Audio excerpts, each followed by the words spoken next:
I'd like to welcome everybody to the International Elephant Foundation's Conservation Chat. For those of you that don't know me, my name is Julie Bates, and I am the Donor Relations Manager at IEF. And we have our other team members on the call with us today. I'd like to introduce. We have our Executive Director with us, Deborah Olson.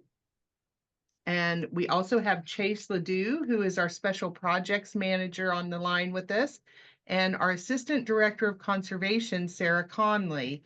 So Sarah's going to be taking over here in just a second as the moderator. But before we turn it over to her, I would like to go over a couple housekeeping items. We do have a lot of people on the call from different areas around the world, including our speaker. And so we ask that once the presentation starts that you put your cameras on off and put your microphones on mute. And as we are going through the presentation, if you have any questions, you can put them in the chat and we will get to those. And then we might have a little bit of time at the end to ask some live questions. So we'll just kind of see how time goes with this. But thank you again for tuning in. And I'm going to turn it over to Sarah now. Thank you so much, Julie. We are so happy to have everyone here today. Today we are joined by Jes Carey, the CEO of the Friends of the Arabuko-Sokoke Forest. She has spent 20 years working and serving all over Africa as a dedicated conservationist and ecologist, addressing human-elephant coexistence and forest protection. She's currently dedicated to the threatened Arabuko-Sokoke Forest, which once stretched from Somalia all the way to Mozambique and has now been reduced to a mere 420 square kilometers. So this is a very important piece of habitat and work that she's doing. We are so excited to have her here to share this with us. Please give her a big welcome, and of course, put your questions in the chat. Welcome, Jes. Asante, as we say here in Kenya. Thank you so much. I'm very excited for the opportunity to give a 25-year-old organization more exposure, and really excited to be a part of this dynamic team that we have here in Kenya.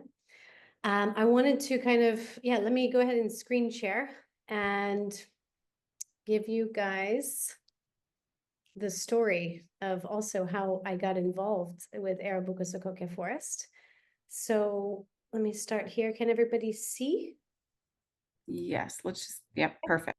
Okay, excellent. So yes, I actually joined Friends of Arabuko-Sokoke in January 2024. But I actually found this forest and visited for the first time in 2020. I was locked down here in Watamu and Kilifi County during COVID. And I happened to visit this forest and really fell in love with it the very first visit and said, I would like to give my life to a mission like this. I was already living and working in Kenya. And so I applied for the CEO role actually back in 2020.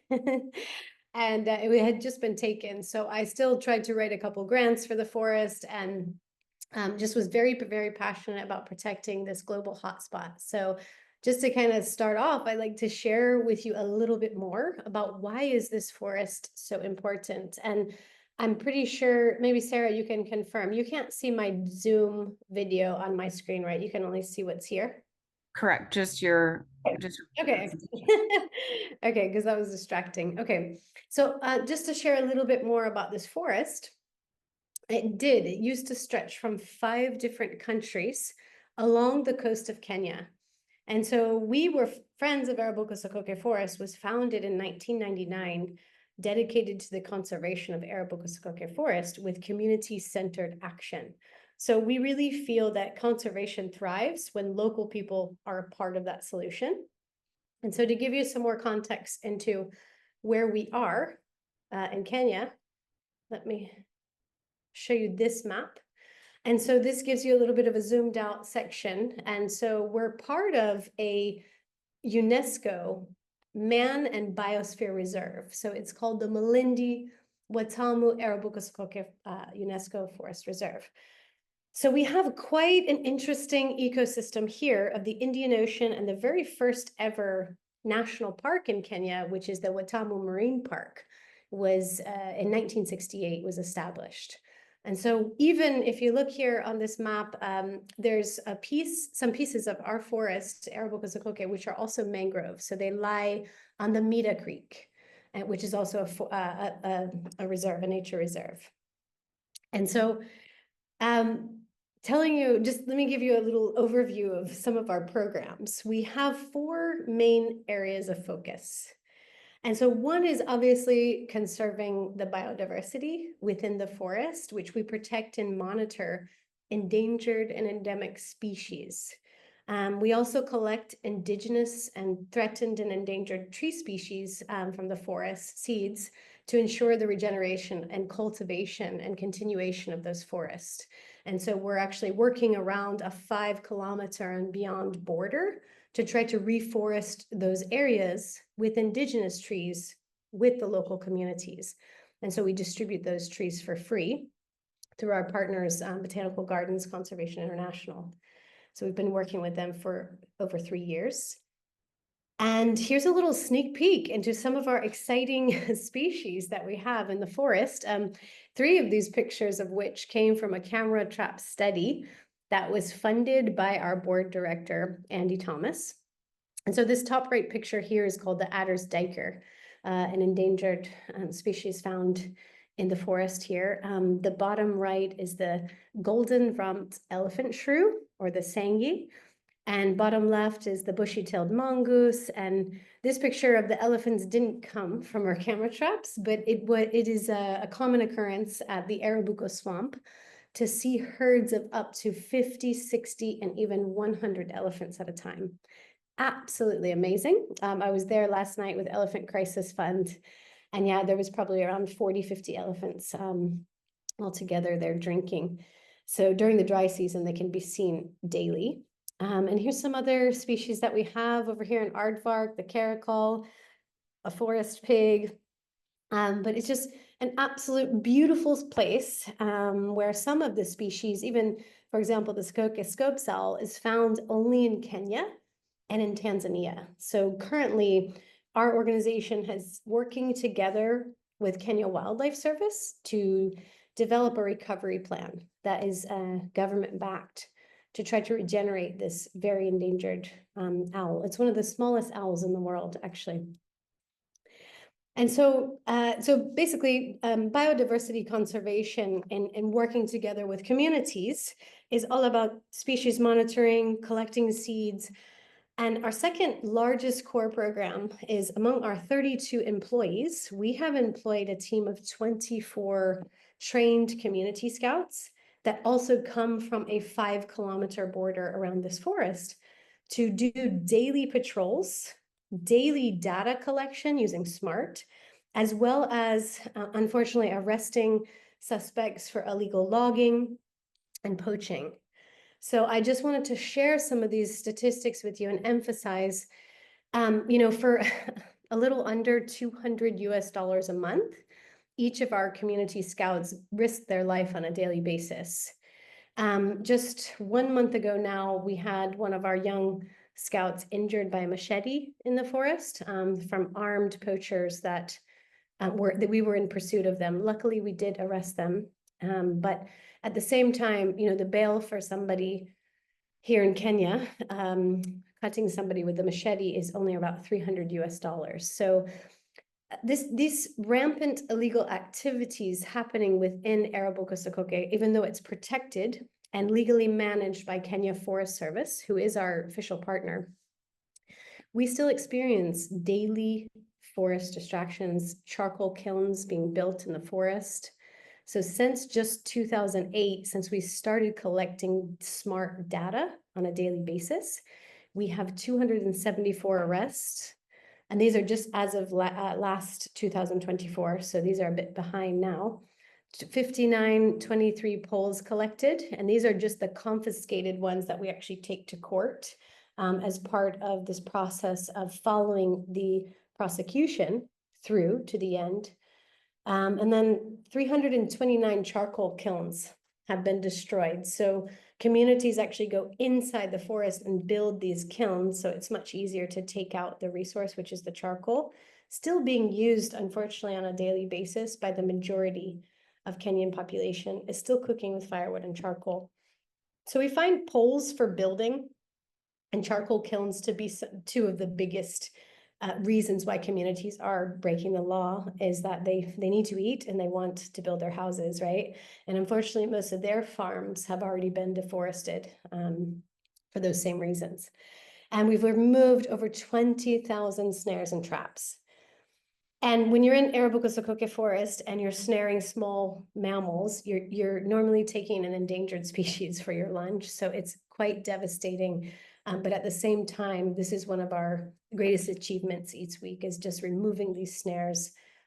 Just a couple weeks ago now, we removed, I think, over 450 in just 1 week. So we average a little over 2,000 a year. And then we have 52,000 kilometers patrolled on foot. So our team is extremely hardworking. And this is, sorry, excuse me, it's hard to turn the page. This example right here, just of the elephant shrew, you can see the snares being used are typically grabbing smaller mammals like this, but also animals like the addersdyker. And this is an example of a charcoal kiln here at the bottom right. So this map here shows data coming from SMART where these illegal activities are happening. And this is just what our team is seeing. This is not data from Kenya Wildlife Service or Kenya Forest Service. And so I think as you're looking at this map, you might notice this forest was fenced back in 2006 because of elephants. So in the past, communities used to have to get home by around 2 p.m. so they weren't caught in the evening or caught in the path of elephants trekking somewhere for water. They actually used to come all the way to the ocean and the coast here in Watamu. And so you can see these dots actually show that the border, which is electrified, this fence, is still vulnerable to community action. And it's being targeted constantly for those things which we've mentioned. We even find carving camps inside the forest where community members set up camps, and they'll just carve bowls and trinkets inside to make it much easier to get their products out. So really, what it is, Kilifi County has an one of the highest poverty levels in Kenya. And so what you see is people in desperation, not having alternative livelihoods. A lot of it is because of climate change and the lack of the forest, right? And then all the trees which have been cut. We've experienced severe droughts. In the past couple of years, we've lost thousands and thousands of cattle. Crops are failing. And so this is the result, right? Is that communities are doing this out of necessity and desperation without alternatives. So what do we provide through our scouts, along with obviously protection for almost 200 elephants inside Arabuko-Sokoke Forest, but as well as the endangered and endemic species of animals, but also plants and trees. Another exciting part to our law enforcement efforts has an educational component. And I just want to recognize as well, International Elephant Foundation supported our scouts last year. So we were very excited to partner with them. And this helped pay for rations for our team to be able to camp in the forest. Our schedules with our scouts is 7 days on and 3 days off. So they live in the forest, they eat in the forest, because it's the one way in which we can stay very remote from being seen and be able to catch, suspects as they perform in the forest. So this human-elephant coexistence toolbox that was developed, you may have heard, by Save the Elephants, is an amazing toolkit that was designed to mitigate and prevent human-elephant conflict. Since 2022, the Arabuko-Sokoke Forest ecosystem alone has experienced 845 human-wildlife conflict incidents recorded by Kenya Wildlife Service. 824 of those conflicts came from human and elephants. And most of this is crop raiding, destruction of water resources for communities, and unfortunately, a few human fatalities have occurred due to these incidents. And so our team last year, we had 7 of our individuals trained within the community, 5 of which came from our team. We also trained a Kenya Wildlife Service ranger as well as a local chief. And so we actually conducted 11 training barazas. It's like a community meeting where we trained communities on making these elephant deterrent fences. They're called metal strip fences, and some of which we created chili smoke barriers. So you hang them from the fence and light them if the herds are around, and the smell of the chilies burning deters the elephants from approaching. And so we created 3 of these fences, and luckily the government found this to be a great resource for the community and it made it a demo farm. So it's been visited by hundreds and hundreds of community members, and many are adopting these practices. And the great news we have from the 3 fences we've created is that there are 0 incidents so far since these fences were installed of further crop raiding. So as you can imagine, for families really struggling just to make their basic needs, losing their crops is quite a devastating thing. And I know I'm taking my time here, so I'll just roll through some images. These are just, of course, a baraza where our community liaison officer, Sifa, was conducting these meetings, which I've just discussed. Some piles of snares, some more elephants near the Arabuko swamp. And then we have 2 more pillars to our organization, one of which is our environmental education program. This is an incredibly awesome program, reaching thousands and thousands of students. Since 2022, we have actually conducted over 500 lessons, engaged over 30,000 students, and developed green committees that actually help with tree plantings in the school, water mitigation and management, and even trash reduction and composting. Some of our schools have committed to 0 waste, no more plastic bags in the compost or burning of plastics. And then we do special activities where we bring the kids to the forest for an annual youth football tournament, as well as forest visits. And so our eventual goal is actually to build a permanent education center and office inside the forest, because we like to be able to bring our large school groups to the forest. Unfortunately, most Kenyans won't pay for their own safari or get to experience elephants in a peaceful setting. And so we also work now within 2 human-elephant conflict affected schools. Right now, we are functioning. We've expanded with our school program to 14 schools from 6 with 0 donor commitment, because we're so excited as an organization. We're even spending, our own finances and reserves that we have sort of as an emergency backup, because we believe this youth program is what's going to help really lead conservation forward. We're making lots of new reach outs for, industrial style printers. As you can see here, these classrooms are quite large. So we print a lot of lessons and paper and resources to be able to kind of reach the farthest of the far and the poorest of the poor.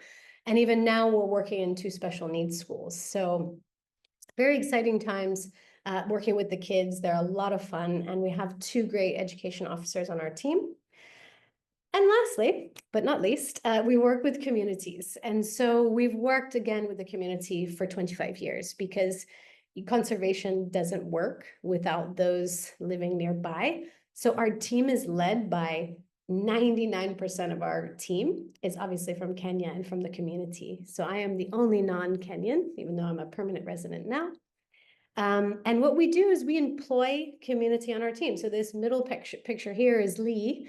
He's our communications and development manager, obviously coming from the community, but we also employ 60 casual laborers a year. We do things like here on the right, roadworks, to keep the forest open to visitors and students, and especially law enforcement. Without our team, these roads would be impassable. Trees are falling by the hour, especially during these drought and dry seasons. We've planted over 34,000 trees with community and for community. And so also we've collected over 8,000 kilograms of indigenous seeds, and we are about to distribute another 16,000 indigenous trees once these rains start. So I just want to kind of end here by saying that, here's a list of the donors that we currently are working with in close collaboration. But there's so many missing. I mean, last year, the Thin Green Line Foundation supported us for new uniforms for our scouts, which were extremely tattered and torn, improving the morale of our entire team. We have an official MOU with Kenya Forest Service. We're signing a partnership agreement with Kenya Wildlife Service. Currently working with the Draft Center African Fund for Endangered Wildlife. Elephant Cooperation has visited us this year, and Minera Foundation. And then again, as I mentioned, Andy Thomas, he keeps the water hole filled during the dry season. It's almost $2,000 a month just to keep water in there for the elephants and wildlife. So Indianapolis Zoo is supporting our Sokoke recovery plan, and BGCI with the trees. But really, we're just getting started. There's a lot to do. There's so much good news we want to share with what's working and what's regenerating this forest. I love that word because it's saying, leave things better than the way you found them. And so I just want to give a huge thank you. I had so much to say in a little period of time. So of course, I'd love for any and all of you to add additional questions after the fact.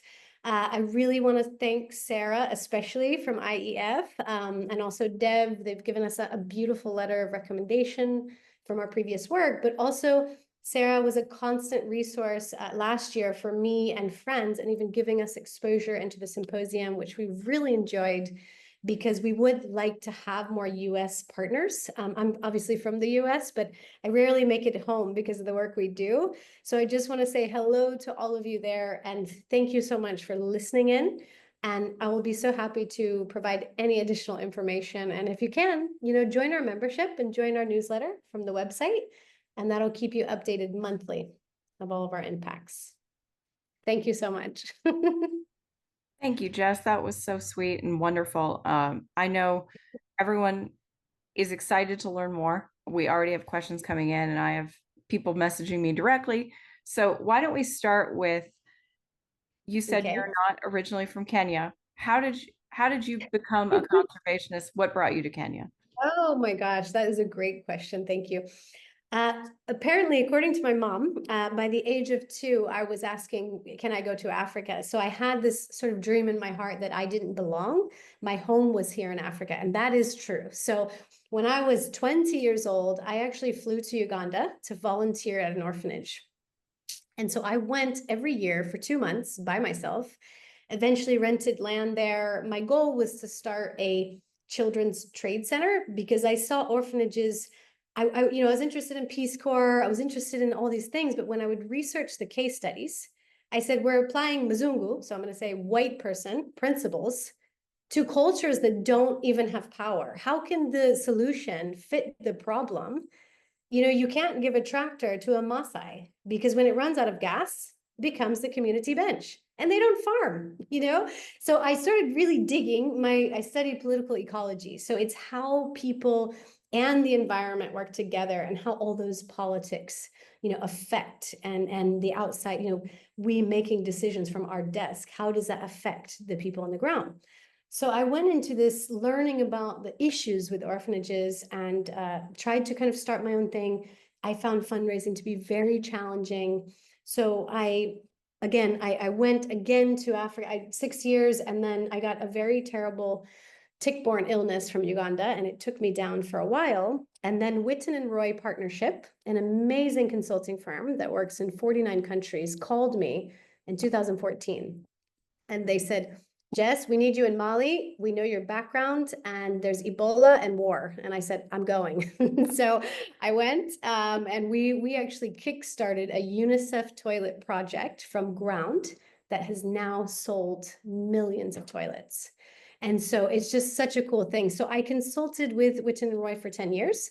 And I ended up in Kenya in 2019. They called me for a biodigester project with Sistema Bio, which is a global biogas company. I became their commercial director.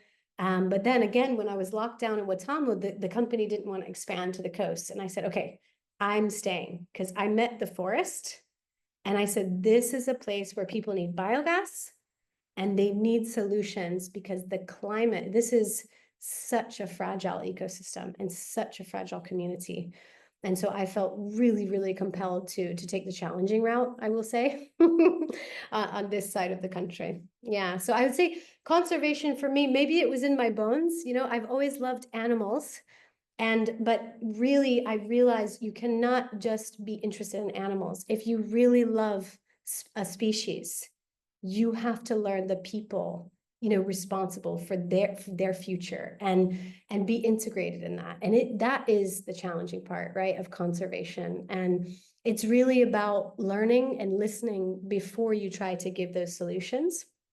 And so that's why I'll say I'm so grateful to my experience, yes, with Witten and Roy, because we teach sort of the mindfulness approach to conservation, which is sit down and listen first, right? We don't know it all. We may have seen something work, you know, in Kenya, but it might be different in Uganda. So I'll stop there. No, that echoes exactly IEF's philosophy. We don't believe in that parachute conservation either, where you just parachute in, spit out whatever you think is best, and then leave. It's so much more about listening to what the people need and learning what will work in that region. So it's not one size fits all, like we all know. Exactly. But going to your programs, people are asking about the education program. So Okay. what ages are you targeting? What kind of curriculum? What's included in those lesson plans? Excellent. So we work predominantly now in primary schools, okay? And so they go up to age about 12 to 13, and it depends, you know, because people join schools at different times here. So it's also based on their equivalency of where they are in school. And so what we do is we actually integrate environmental education into the national curriculum. So we have basically this map out in Kenya of this is how it has to be for you to pass the test. So we take those school books from each year and our education officers go through, and we've created lessons very specific as well to the ecosystem around, but then taking different tidbits of what's already being taught or what should be taught based on what the lesson is, and then we integrate those into hands-on lessons and activities. So what our education officers do is actually go into the classroom and assist the teacher and capacity build with them to see what their lesson plans are. Then we go and create like a supplement to that we then come in and teach with the education officers. So it's very interactive, you know, lots of singing, creating songs to memorize the species. We celebrate the environmental calendar days with them. So like lots of tree plantings and endangered and World Wildlife Day. So we teach them all the species in their ecosystem and what is the IUCN status, you know, because these kids have never seen, well, what is IUCN status? And a map even of their community and where things could be found and some of the history of their area related into the environment. So, and then of course, with the human-elephant conflict affected schools, we're actually taking the toolkit and we're putting it into those lessons to show how, if you're learning about agriculture, here's how you can protect your crops from elephants coming through your farm. And then they're bringing that right to the parents. And we also do a lot of activities with the entire school, and then the parents attend. So the conservation awareness is then spread. We do cultural festivals, and we also do counseling. This is something so left out. I can't tell you how important this is for Africans, really. And with our scout who was just injured by the machete yesterday, we had a counselor visit the entire team and talk with them and work them through, you know, they're still going out into the field daily, but we're all having a certain level of fear associated with this. And for kids, it's drugs, it's teen pregnancies is probably the biggest issue we deal with, but as well as, you know, rapes and sexual and physical abuse is really high in these areas. And so, you know, just us showing up, friendly faces, doing fun activities, you know, some of the schools, they have like a huge puddle where all the hand washing is going, and our team, you know, helped them to dig a big hole. Now they're using that water catchment to water their trees that we've planted in the school. So they're learning so many cool techniques of that they can even bring home to mom and dad. So Excellent. I yeah. love the ripple effect. Mhm. It might be something kind of foreign to people in the Western world, but can you talk more about, are the families charged for the kids to go to school? Are these community schools? Because we know in Africa things work differently. Yeah, of course. Well, it's just like US in the sense that we have so many options, right? And school is such a big thing here.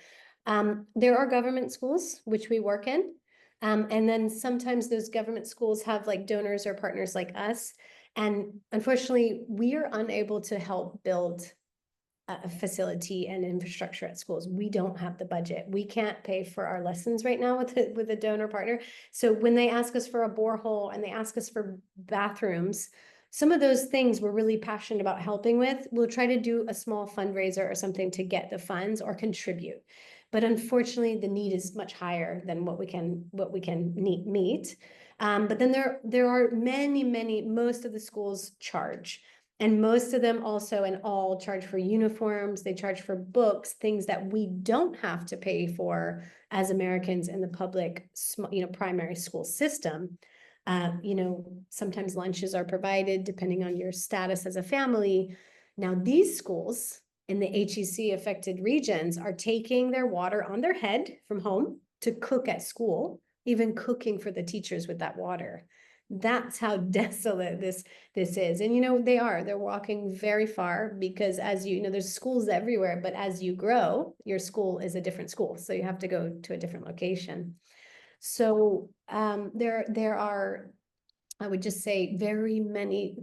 The biggest theme for families in Kenya is school fees. I mean, when I was in biogas, it's the same thing. There's a season where you can try to sell something here, but you will really struggle because the families are so strapped, It's very much the word kidogo in Swahili means small, and they live sort of kidogo by kidogo, like just hand to mouth, I'm buying 30 cents worth of charcoal so I can cook tonight. So to give, even $100 for school fees for a few months is quite a challenge for families. Absolutely. Yeah. Different way of life. Yeah, and More yeah. follow-ups about the school. One, how much are, like, say, annual school fees? And two, the printers that you mentioned, how many Yeah. would you need, and what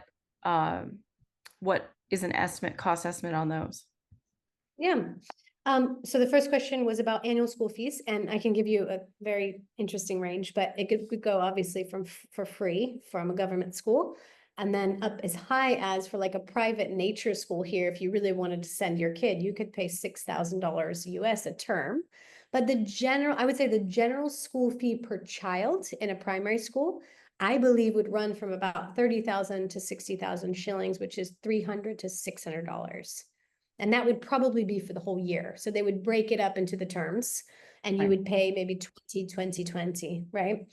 And then the second question about the printers, we've done some research. We don't need more than one, but we would probably we're looking for an industrial printer that can just handle a large toner. So we aren't changing it every month or 2 weeks. And then also maybe that is more reliable. So we've looked in anywhere from the range of 800 to over maybe up to $1,200. But at the same time, we haven't looked into it a lot. We've just seen, as far as what are the best brands. And then one thing we also do, I didn't mention, which is we support the government, right? Because we're their partners. So that's another thing we do for them, which is replace their toners and their printers. So it would be nicer for us to say, hey, Kenya Wildlife Service, we share an office with them. Can you just print from our office? Because we have the toner, we have the printer. No need for everyone to have their own thing, So I would say that's a good range, maybe 8 to 1,200. Yeah. Good to know. I think it's always helpful to put things in context, because things here are so much different than costs over there. We're having questions about the HEC toolkit, which Okay. we know is incredible. So this comes from a colleague from the Nigerian Conservation Foundation.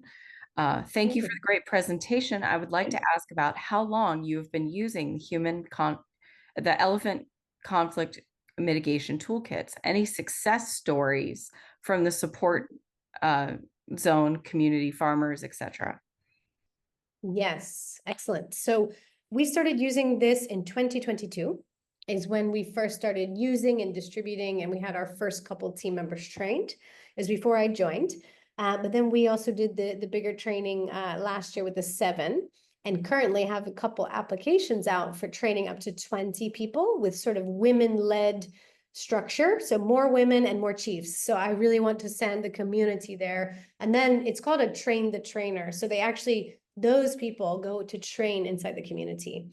And what I would say is we have so many success stories. And even, for example, I was just last night at the swamp with the donors, ECF and Save the Elephants, who developed this toolkit. And they were just really overflowing with sort of excitement about what we're doing. I can say I give most of the credit for this program right now to Sifa. He's our community liaison officer. And just to give you a quick background, I mean, this is what I love about conservation. Sifa comes from being a tuk-tuk driver 7 years ago before he joined Friends.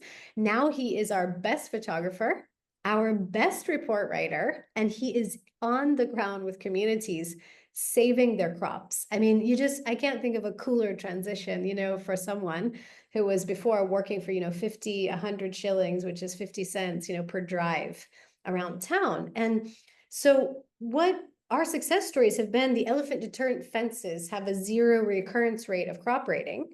And number 2, we have government interested in sharing these techniques, bringing people in.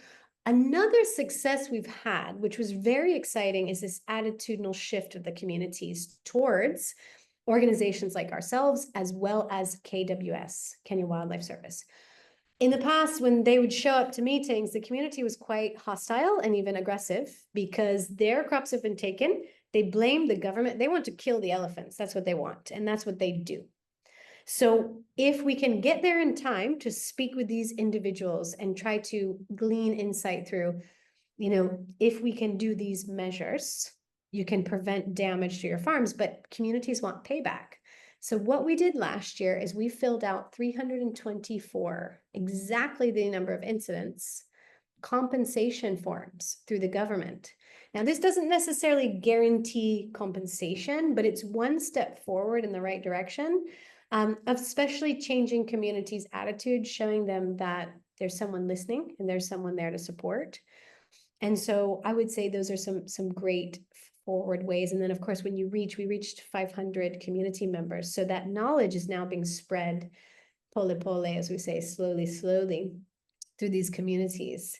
So I would just say I highly recommend it. It's something they give for free. There's digital copies. And I can't wait. Myself, I'm going in June this year to the training, so I'm really looking forward. That's excellent. No, I love hearing those kind of strides and those human interest stories, right? Where investing in the community has really changed an individual's life, and that person in turn is changing other lives. That's a huge impact. Your tree planting, where people are asking, where do those seedlings come from, the saplings, after they're planted, how do you take care of them? Tell us more about that project. This is an awesome project. So this project through Botanical Gardens Conservation International was called Kaya Connect, was the project. And what we do, we employed community members within the community forest associations to go inside Arabuko-Sokoke and collect targeted species, so endangered, indigenous, and threatened trees for the most part, and then other useful hardwoods that families really want. Like, for example, the mahogany tree grows rampantly inside this forest. I know many of you probably would have a prized piece of furniture from that. So those seedlings are also prioritized because they're future fuel wood and furniture and building for these families. And so we pay community to go and collect, sort, and weigh. We distribute back up because we can't do it all. We send it to local nurseries around. One famous nursery is called the Green Heart of Kenya here in Kilifi. And so they specialize in the very, hard to propagate species. So each nursery sort of has a niche of what trees they're very good at propagating. And of course, there's training. We work with botanists to help the community identify the trees, and of course, we've had many challenges. You tell them, okay, we need these trees. They come back with something totally different. And you say, what happened? Well, the seeds were there. So you have lots of incidences, right?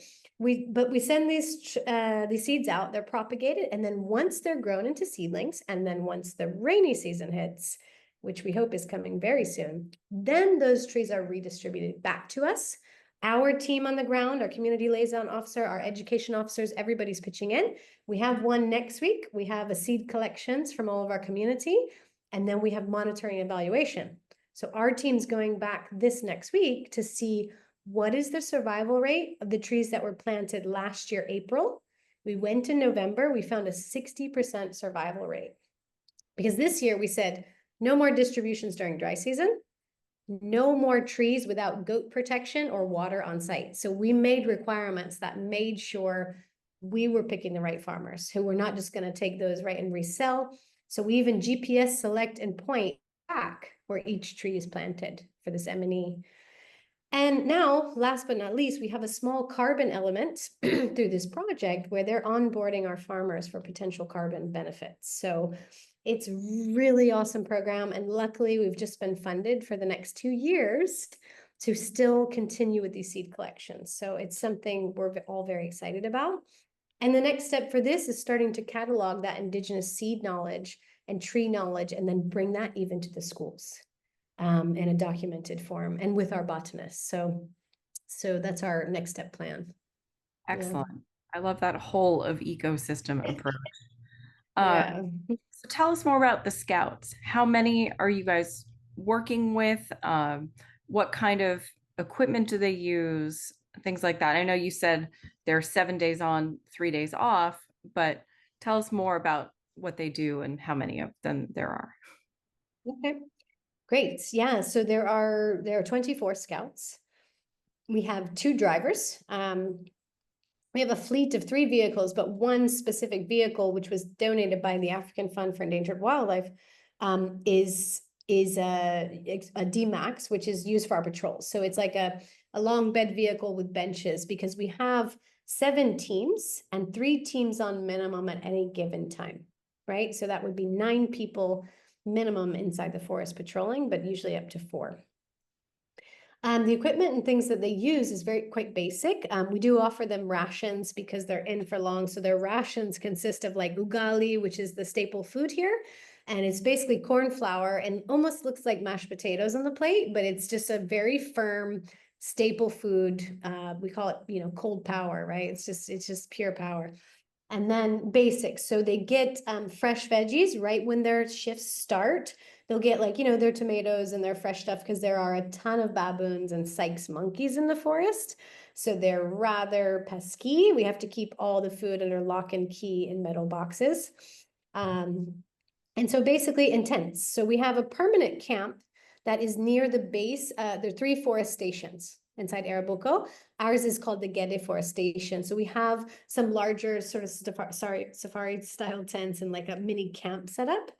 And then they actually take 1 or 2 man tents into patrols with them, because they end up doing periodic camping, and especially in high illegal activity areas. So currently, the Sheldrick Wildlife Trust, luckily, they have gotten funding to replace the entire fence around Arabuko-Sokoke. So instead of 4 solarized strips of wire, there's going to be, I think, between 12 and 16 strips of wire. So this will make it harder to pack those poached animals out of your backpack and those hardwood logs. But right now, because the fence is being repaired and replaced, there are many breaks inside the fence during the construction. So not only is Sheldrick Wildlife Trust on these patrols, we are also together with them, but at the same time, there's still some incidents. So we've arrested 4 people in the last month that were just right at the fence line, coming in with bicycles.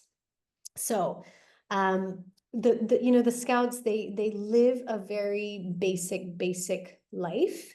And unfortunately inside the forest, and what the unfortunate thing for me as coming in as a leader was that the people on our team taking the highest risk have the lowest salary.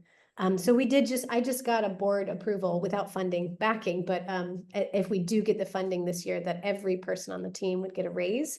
It's been a couple of years, but as far as the Scouts as well, they do so many other things too. They support in our barazas for community and schools. Tomorrow they're at the International Day of Forest with Kenya Forest Service, representing and planting.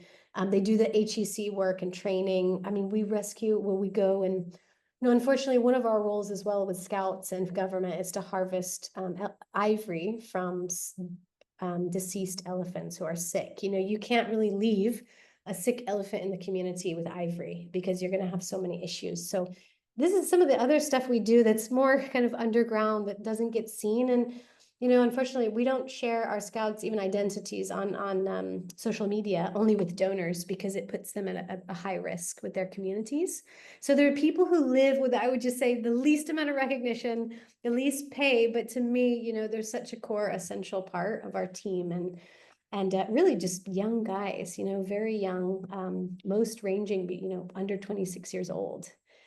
So we probably have maybe 4 guys on the team that are over that. So just young families. Wow. Yeah. Incredible. So what's the process of becoming a scout? How do you find them? And then what's the training? Oh, great question. So we sourced entirely from a 5-kilometer border around because we said they have to come from this community. And then they were also vetted through their community, recommended by chiefs. They have to have a completely clean record. So many requirements for employment. That's one. And then 2, they're then trained under paramilitary trainings. So they have to have the same style training as Kenya Forest Service, Kenya Wildlife Service, although they are unarmed. So we, of course, we don't have guns, we don't have mace, we don't have batons or rungus or even machetes. So they have all this training, but they don't have a weapon really to protect themselves. And lastly, we do refreshers. So we do first aid. They're trained in life-saving techniques. One of our scouts, we had a vehicle flipped by the elephants in 2020. And one of our scouts has a special medal because he saved the life of the guy who was injured. And so they're very quick to act and help each other. You know, this person recently injured received 25 stitches. He was like doing this when he was hit. So it got him on both arms, and our team just acted immediately, got him to the hospital. Our team follows up with the insurance paperwork for their team. It's just, they're so, you know, cooperative and work as a family, I would say. Yeah. Yeah. Well, you'd have to in those types of situations. It's Yeah. everyone looking out for each other. Um, Interesting question from the chat. Can you talk about the differences between scouts and rangers, or if here they're interchangeable? Yeah, I would say so. From what I know, a ranger would be named someone from a government or entity. You can call them. We could probably call our guys rangers if we wanted to. But there's certain ranks. There's ranks within trainings, and I have to be honest, I don't know those by heart. Like if a certain warden walks in or sergeant, people are supposed to stand at the same time. There's all these rules in military that I actually haven't learned in full. But I do know that you're trained in the same way, you have similar credentials, but at the same time, I think I would say, and this is not researched, but the difference for me would be armed versus unarmed, right? Because a ranger is someone who, you know, has a gun and has the badge of I carry a weapon. So well, someone can correct me maybe here on this chat, but I would have to look into that. So it's a great question. Yeah. Excellent. Thank you. So talk Mhm. about the education center that you want to build. Oh, sure. Would, would that have a component as a base camp for some of these scouts, or would it, Yeah. how do you envision that working?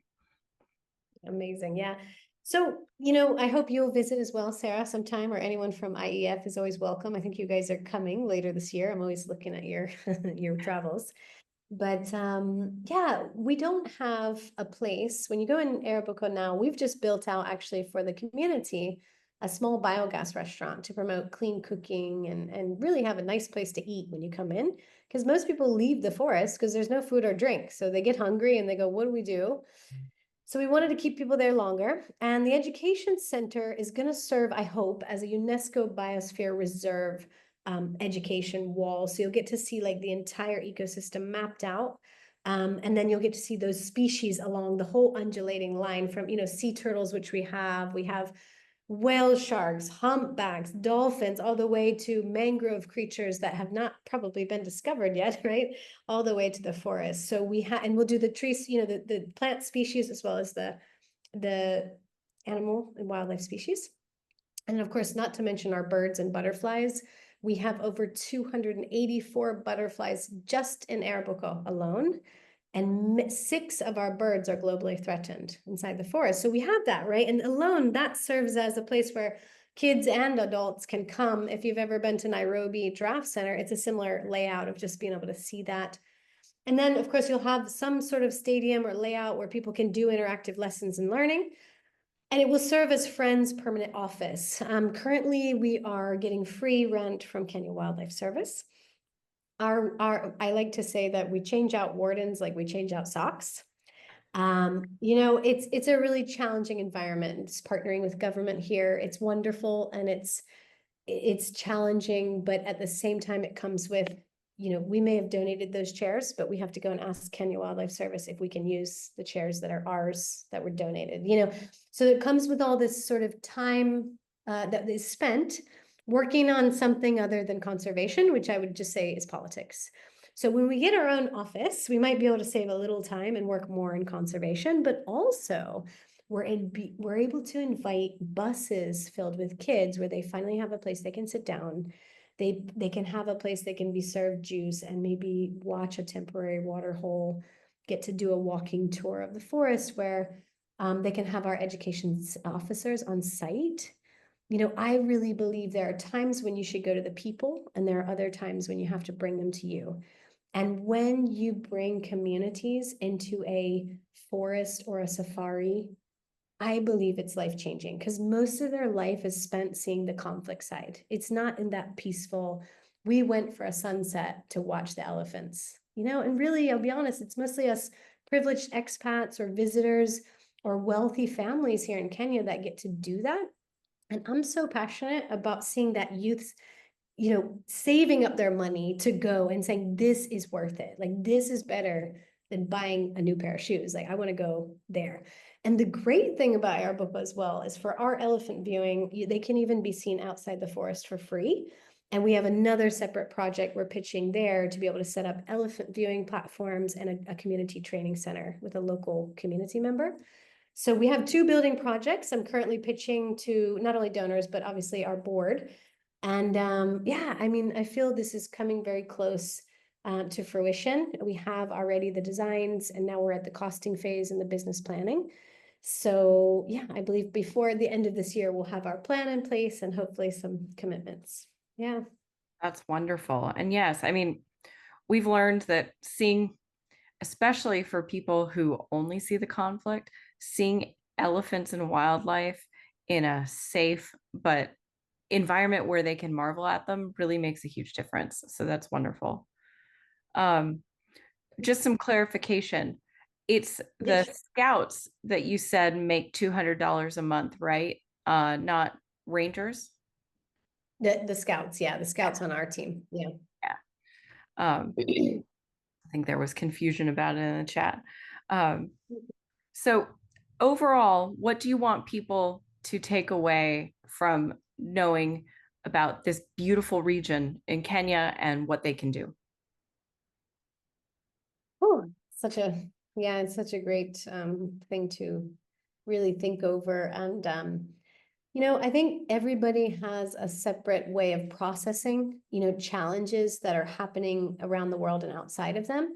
And I think it's one way in which we've controlled the population, a lot around the world is through media and through this very negative, kind of just stressing you out and worrying you. And I wanted people to walk away not feeling that about, well, if you can see how much I've aged maybe in a year, right, from this process, but the news is actually so great.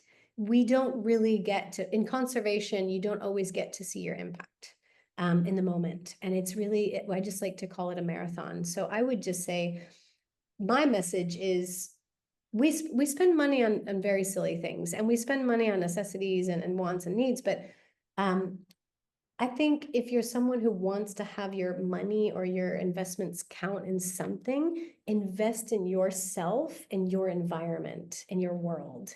I think that is really a place where if you put money into it somehow, and hopefully you have a partner that can help share the impact through a video or a picture, I think that is one way to leave a legacy. If you're someone who doesn't have a child or doesn't have another way, putting money into planting a tree, even in your own backyard, for me, is something you can watch blossom over the years.